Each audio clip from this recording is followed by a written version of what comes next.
What's up, my good bros? Hope you guys are doing well and enjoying this time at home. Hey, as the school year is drawing to a close, I wanted to hit you guys up with one more lesson. Discipline. Discipline is powerful. Discipline is very necessary to live life on purpose. And you're going to need it to be able to develop the gift that God has given you.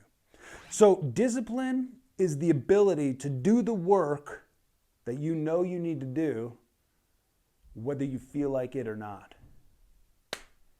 Now we're going to talk about two types of discipline: imposed discipline and self-discipline. Imposed discipline is when somebody else has to tell you what to do. Self-discipline is when you know what to do and you do it without anybody having to follow up with you. So in the book of 2 Timothy, Paul writes a letter to Timothy. Paul left Timothy in charge and he gave him some duties and responsibilities to do. And Paul's writing in this letter to kind of re-encourage him to get into the things that Paul called him to get into.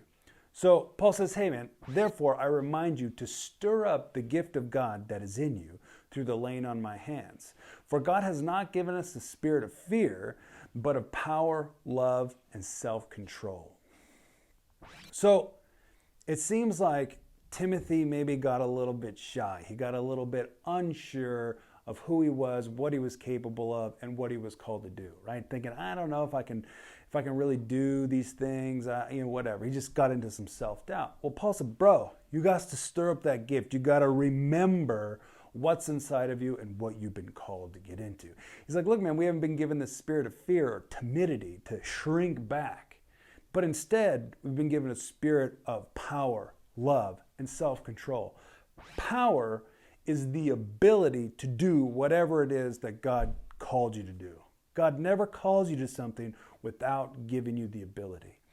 Love is the mentality, right? It's the way you view yourself and view other people's, and it's kind of like it's the perspective of your attitude. Self-control, that word self-control also means discipline or sound mind, but it's the ability to control yourself, your emotions, how you think, what you do. It's the ability to show up and do the work whether you feel like it or not, right? It's the ability to be self-regulated. So Paul tells Timothy to stir up his gift. So here, this is kind of like lemonade. So let's just say we're going to make us a sweet cup of lemonade, right? Get ourselves a cup, get some water, some lemon juice, and some sugar. All right, so we put all these three ingredients inside of a cup. Well, that sugar is pretty heavy, right? Heavier than just plain water. So it sinks to the bottom. So to ensure that all three ingredients are mixed together, you got to stir it.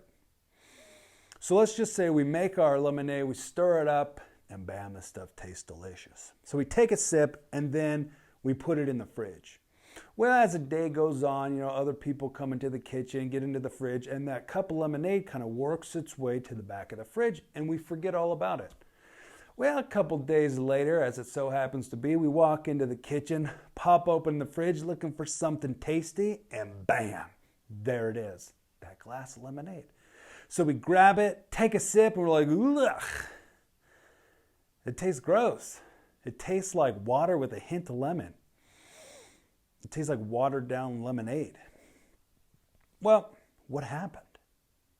Well, all three ingredients are still in the cup, but because that cup sat for days, neglected, everything that was once mixed together settled down to the bottom.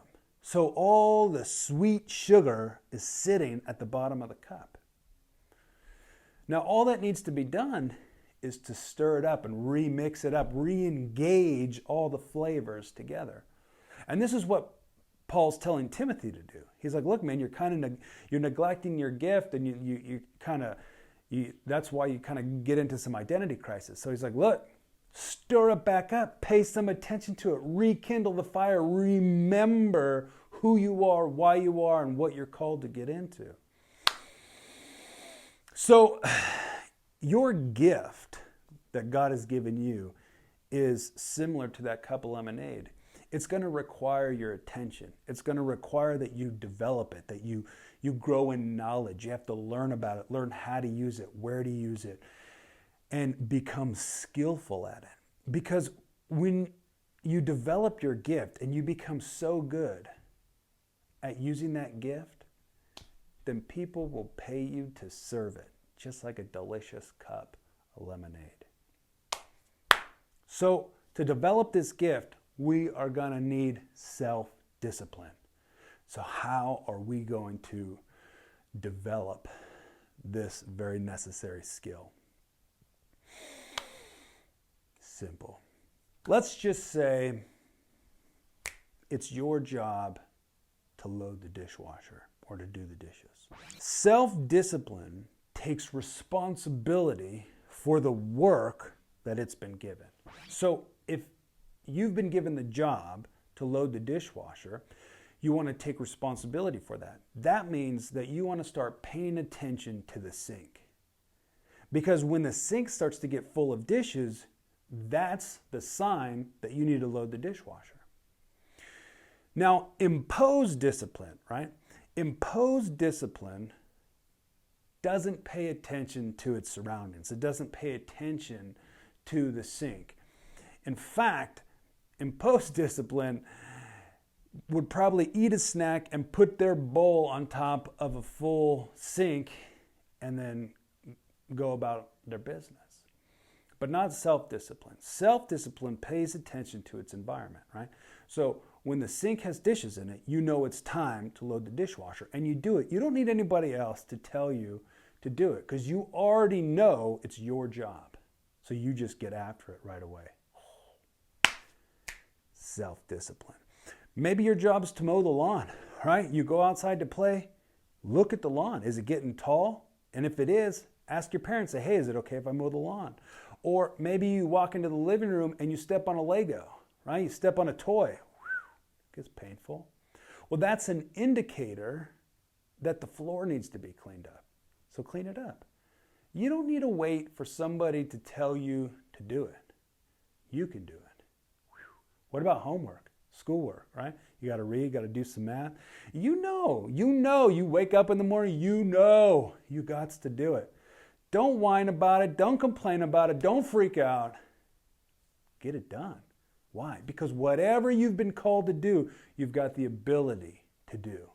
You just have to learn how to do it and learn how to become skillful. See, growing in self-discipline makes you a leader because a leader takes time to look at their surroundings and they consider what needs to be done and then they do it. Imposed discipline, right? If you never really learn how to get into self-discipline, then you might see what needs to be done, but you'll wait until somebody else sees what you see and then gives you permission to do it. Don't wait for permission when you've already been commissioned. Self-discipline is necessary to live life on purpose. It's necessary to live life in God. It's necessary. Become amazing at self-discipline. Take responsibility for the things that you've been given to do and do them with excellence. My good bros, it's been great hanging out with you this year. Finish the school year strong. Whatever job you have at home, do it. And do it without anybody needing to remind you. It's not a problem if people remind you. But pay attention to the sink. Pay attention to the floor. Pay attention to the grass. And if it needs to get done, do it. And even if you feel like not doing it, do it anyway. Come on, somebody. My good bros, until next time, peace!